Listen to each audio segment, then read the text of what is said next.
Well, Latin American stocks on the rebound with drastic change happening there. The Morgan Stanley CI Latin America Index is up 4% so far this year.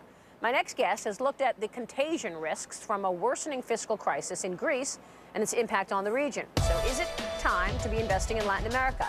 Geoffrey, global emerging markets equity strategist with Citi, joins me now on the set. Great to have you on the program, Thank Geoffrey. you. Thanks for joining us. So let me kick it off right there and ask you, before we get to the Greek crisis and the impact on Latin America, characterize for us what's going on. We first touch on your new report on the Chilean earthquake. Yeah.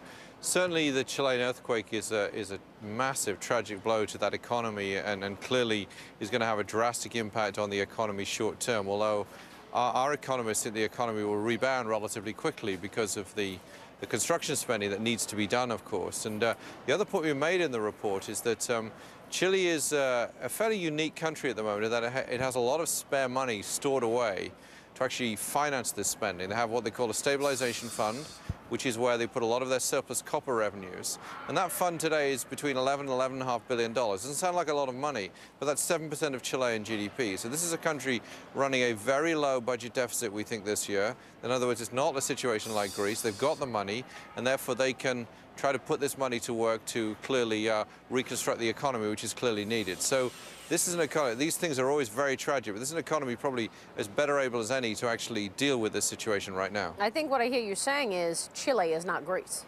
Absolutely, it's not Greece, and indeed it's not a lot of other countries around the world with large budget deficits. And it doesn't have a twin deficit problem. We thought it was going to grow 5% this year, 5.1. It's probably going to grow a bit less than that now, maybe 4. But actually, they have got the resources here to deal with, obviously, what's a very tough situation. Now, I don't think people realize the strength of that stabilization fund. It's very important, and it's the revenue from copper. Yeah. And it's very interesting because, in fact, if you talk to the finance minister in Chile, he used to argue that we used to question him about, well, why have you put all this money away? At one point, they had $25 billion in the stabilization fund, 15% of GDP. Well, they've found 2 uses for it now. Firstly, to use it to support the economy last year, which obviously was in a recession like most other economies around the world. And now they've got another, more tragic reason for using it. So that money that they stashed away over a number of years, because copper prices have been so strong and make up 50% of Chile's export revenues, they've come in very useful. Let me ask you about the report, because Citi came up with a model on how to judge contagion situations, contagion of the Greek crisis from previous crisis. You listed 10 factors that were most important, that worsen a contagion. Can you go through those for us? I'm trying to remember them all. I mean, with the situation with Greece, I think the big danger here is clearly that there are a lot of countries in the same situation, which could therefore worsen the contagion. If one goes, if one goes, the others obviously could go as well. We made the point that valuations in emerging markets right now are higher today than they were when each of those crises hit. The emerging market crisis we're talking about in the late 1990s. The big uncertainties with Greece, big factors that cause a lot of contagion is, will there be a default? We think not, but obviously that's an uncertainty in the markets right now. Will there be a banking crisis? We think not, but that's also an uncertainty. And perhaps another very big uncertainty, another key factor is, what is the threat to the global economy? When Asia went into crisis in 97, there was a real threat to the global economy. When Mexico devalued in 94, people were very worried about the US economy. Right now we're assuming there's not a big threat to the global economy from this, although clearly there's a threat to the European economies, and to what extent that could bring the world down. Now, on the good side, if you like, Greece is a very small equity market, a very small economy. When Asia went into crisis, 1/3 of the emerging market index devalued their currencies. Very, very big effect. This is relatively small. So, and I think the other thing that's very important here is we're about 1 year into this bull market. Asia hit 6 years into a bull market when people were thinking more about, is it time to sell anyway? Is the bull market over? I think most investors want to believe this is a bull market. So all of those things, I think, will limit the contagion. Our assessment right now is there's a number of question marks here, such as, will there be a default? Will there be a banking crisis? What's the threat to the global economy? But the house view is we're going to get through this.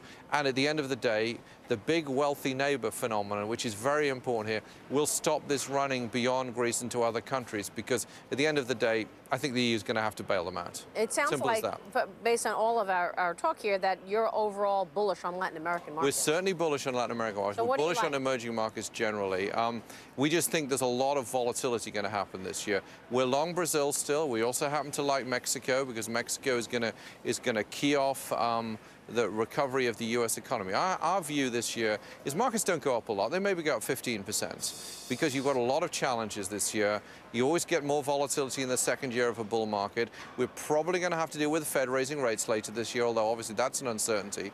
And valuations got a little high, so it's going to be slower. But we still like Brazil. We like financials in Brazil. We like materials. We like some of the mining names in Brazil. We like some of the consumer names in Brazil. And we're looking at Mexico as a way also to play what we think is going to be a reasonable, not a great, but a reasonable U.S. recovery. It's interesting that you note that the valuations in emerging markets are more expensive than at the start of any of the previous crises that we talked about, whether it's Mexico, Russia, Argentina, or Asia. Yeah.